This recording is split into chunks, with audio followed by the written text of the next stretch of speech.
So, y'all, this is part 3 of interview with the pick me, the doormat, and the fucking homewrecker. So basically, as Armand is doing this 3-way fucking call, Lestat is panicking on the other end. He's like, oh my God, where's Louis? What happened? Tell him I love him. Tell him it's going to be all right. Tell him I got him. And Armand can't even get these words out. He is so jealous and upset. He can't even say the word. He doesn't even tell Louis that Lestat said he loved him and that he was worrying.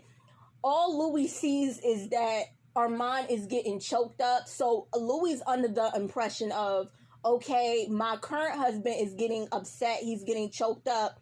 And the guy that I love, Lestat, is not even picking up the mental fucking call. So Louis does what Louis needs to do in the situation to save Daniel's life and to basically not break up his fucking home, even though it should be fucking broken up. He takes Armand's face in his hands and he's just basically like, babe, I'm sorry, I was on that Henny, and Lestat is just my maker, which is a fucking lie, which is a lie. Armand knows it's a lie. And so Armand's cleaning up, trying to do what he do best. So basically, Armand does what Armand does best: be the nurse with the purse, the maid, the slave, the cleanup crew, whatever Armand going to do, he's going to do with the doormat. So he basically goes to, now that he got that confirmation that Lestat is just the maker, even though he knows it's a lie. It is a blatant fucking lie. He goes in the living room and he's basically trying to coerce Daniel into death the same way that Santiago coerced that lady into fucking death. He's basically like, I'm the quiet you've been looking for. Listen, you're going to grow old and you're going to get into a fucking car crash one day and you're going to realize that you want to give up life and, you're what. He starts bringing up trauma and all that other shit. But here's the kicker. Daniel don't fall for that shit. This was crazy. Like, as he starts telling him, like, oh, you need to calm down, let the quiet in. Daniel's like, no, I want to live. I don't want to die.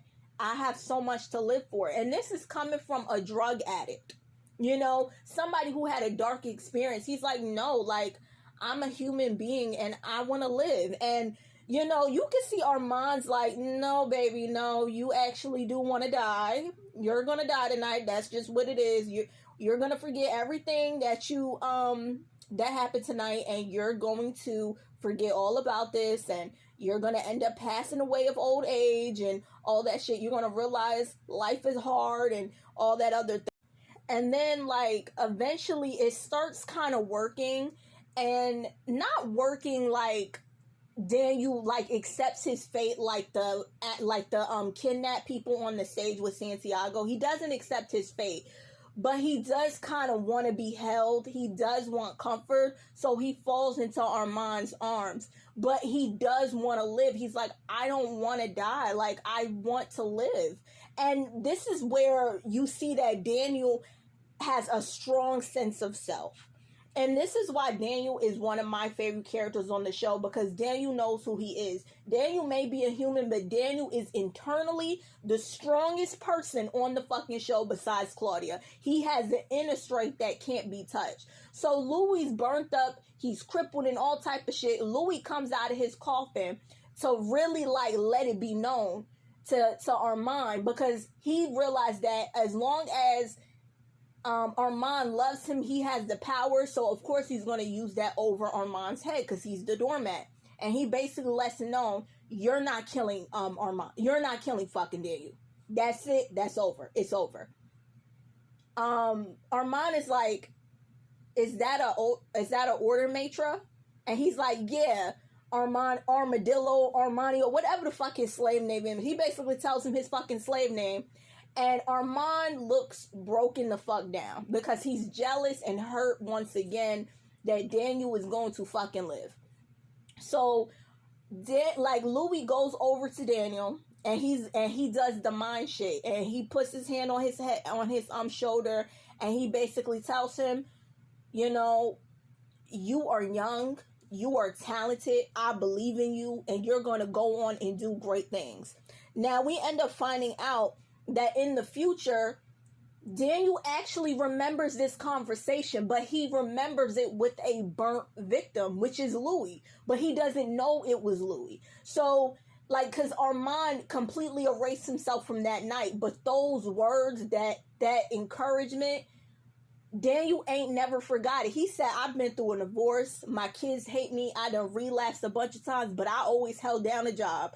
And I always held down a job because you always believed in my talent. And he basically brings out one of his books, and he's like, I knew that quote from somewhere. So they start getting on equal footing, like, we could have been best fucking friends. Like, really, like, in reality, we could have been friends. And we don't have friends because of your toxic ass men. You see how toxic fucking men like to ruin female fucking friendships? I can't. They always love ruining the gays and the girls' fucking friendships. It be over a toxic ass nigga, and I really can't stand that. So he goes to Louis, and he's like, in the future, they're like comforting each other, and they just like, let's just be friends again. Like, let's be friends again. I could tell they kind of been wanting to be friends since the moment Daniel got there. They kind of had this love-hate relationship. It was kind of giving, you stop being my fucking friend, you ghost me for all these years, and now you're back in my life. So it was a bitterness there. And you could see why Armand Daniel can't stand fucking Armand, because he's like, sis, you can do better. And this was such a human episode. It was a real episode. It was a touching episode. And I love to see the young Daniel and the, not even young Daniel and Louis, older Daniel and Louis vibe and just reconnect as friends, because that was just really touching. I loved it. And basically, as they're kikiing, as they're vibing again, Armand comes back for the 2 hours, and he basically goes to, he walks in looking like he's fresh off the fucking Matrix, looking like Blade, and he comes in, and he's like, hey, y'all, what's up? And, bitch, nobody's feeling him. Everybody is just sick of this nigga. They ready to get rid of his ass. They just can't fucking stand Armand. They like, this nigga don't even know he's about to get divorced. Don't even know he's about to get divorced. And the crazy thing is, I don't think this is the only thing this nigga done. I definitely believe that Daniel and Armand were something. I do. I feel like after that incident, Armand became obsessed with Daniel, started following Daniel, and I believe that because if you remember, Daniel's memory was erased. It was erased. He know nothing about Armand. I now believe that I still believe that maybe Daniel and Armand were a thing, and they were kind of dating, because that's what he gave in the previous episodes. Like, and that's what I still believe to this day. I believe that Daniel is the side chick, and Louis was the wife, and I believe that Armand was running game. That's what I believe. I believe he could be a Lestat. I can go out here and cheat, and you can't. I believe that. I believe it. It's just real funny to me that Daniel is about to break up the same fucking marriage twice. So let's give it up to Lou Daniel, the best couple in the entire show, and it's platonic. Let's fucking rock. Now I'm on the Louis train. Like, now I'm team Louis. Like, now that Louis about to rectify this shit, like, I'm still a little pissed off because he did get my girl Claudia killed.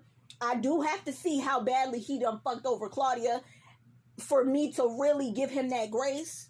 But it's not really his fault to that much anyway. Because Armand was fucking with memories and was changing shit.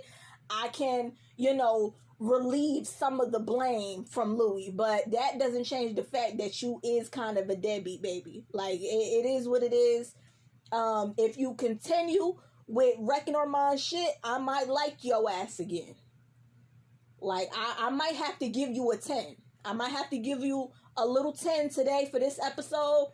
But depending on what you do to my girl Claudia, that is going to be determined what I really feel about you. But anyway, this was part 3. I'm out of here. Bye.